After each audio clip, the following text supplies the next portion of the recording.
Қайырлы күн, құрметті оқырмандар және әріптестер. Сіздермен бірге шексіз мүмкіндіктер әлемі атты онлайн шолуда мүмкіндігі шектеулі жандар туралы жарияланған мерзімді басылым беттеріндегі мақалаларға онлайн шоу жасап өтетін боламыз. Алғашқы мақала Егемен Қазақстан газетінің нөмірі 201 санындағы ақтөбелік оқушылар зағиптарға арналған ақылды таяқ ойлап тапты мақаласы. Назарбаев зияткерлік мектебінің оқушылары Ақтөбе облыстық тарихи-өлкетану музейінде 2 жобаны ұсынды. Бұл көру қабілеті бұзылған адамдарға арналған мобильді қосымша және бағыттаушы таяқ деп хабарлайды. Мұражайда облыстық зағип және көру қабілеті нашар адамдарға арналған арнайы кітапхана ұйымдастырған, мүмкіндігі шектеулі жандар үшін көпшілікке арналған кітапханалардың қолжетімділігі семинар өтті. Қойжин Асан мен Таумергенов Нұрдәулет Blind Helper атты зағип жандарға арналған навигациялық жүйесі бар таяқ авторлары. Жобаның міндеті көру қабілеті нашар адамдарды бағыттауға арналған әмбебап құрылғыны жасау. Blind Helper белгілі бір жерде адамның орналасқан жерін табады және нейрондық желілерді қолдана отырып керекті пунктке апарады. Оны пайдалану үшін үшінші тараптың көмегін қажет етпейді. Басқару және навигация қарапайым және бұл мүмкіндігі шектеулі жандар үшін жасалған Нұрдәулеттің алғашқы жобасы.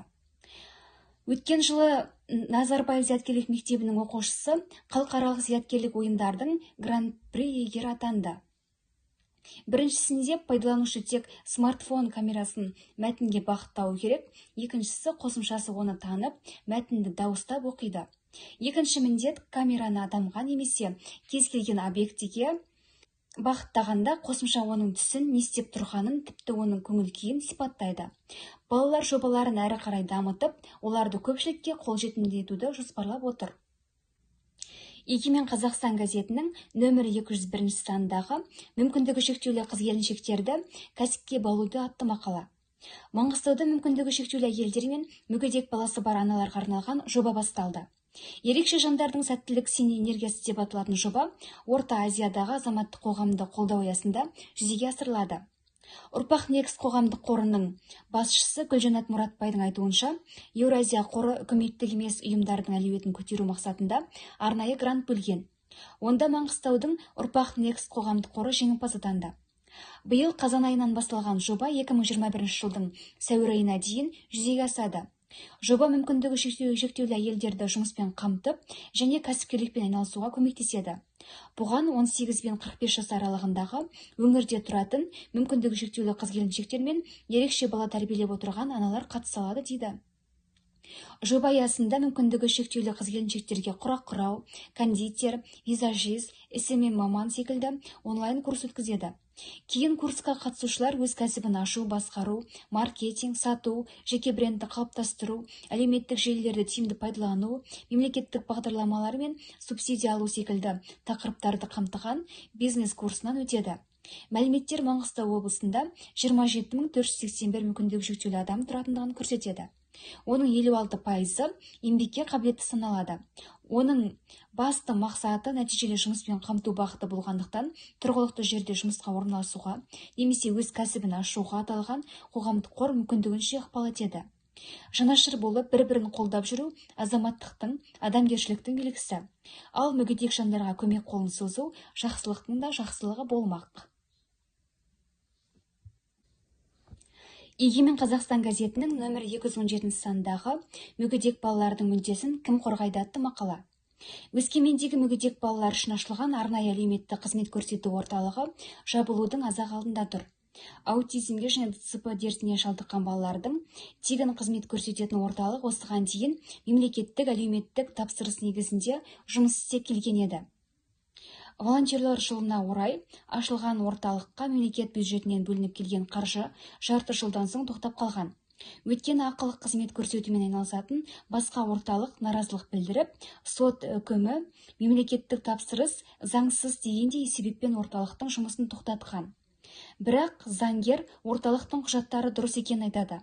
Ал мемлекет қаржы бөлуді тоқтатқаннан бері орталықтан жетекшісі Дарын Сағдолдин ғимараттың арендасы мен мамандардың жалақысын өз қалтасынан төлеп отыр.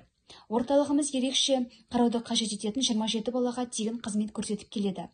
Сот жұмысымызды тоқтатқанмен өзіміз жұмысты жалғастырып келеміз. Өйткені балаларға басталған ем-домды орта жолдан қалдыруға болмайды. Мұнда балалармен дефектолог, логопед, психолог, массажист мамандары жұмыс істейді. Бәрі білімді, білікті. Бассейнге дейін апарады, ал балалардың ата-аналары жұмыс істемегендіктен басқа ақылы орталықтарға баруға шамалары келмейді, дейді Сағдолдин. Иә, мұнда балаларын әкеліп жүрген жалғыз басты аналар да бар. Олар баланың жәрдемақысы мен баланың күтіміне байланысты алатын ақшаға күн көреді.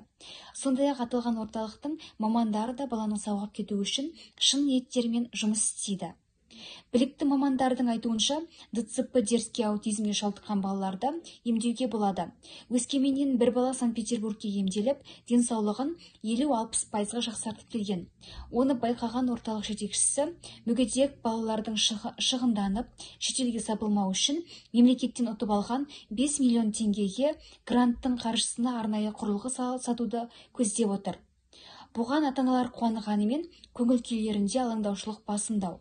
Әлеуметтік қызмет көрсету орталығының қыл үстінде тұрғандығына алаңдайды. Менің балам ДЦП-ға шалдыққан. Мұнда білікті мамандардың жұмыс істейтініне көзіміз жетті. Тиісті қызметтің барлық түрі тегін көрсетіледі. Кішкентайларға да ұнайды. Ерекше балаларға қарап отырған біздер үшін де үлкен көмек еді, дейді ата-ана Дамир Нұрмұханбет. Көздері жәудіреген ерекше балалардың сауығып кетуі үшін жұмыс істеп тұрған арнайы орталықтың ертеңі бұлыңғыр. Жабылып қалса, мұндағы ата-аналардың ақылы орталықта ем алуға қалталары көтере бермейді.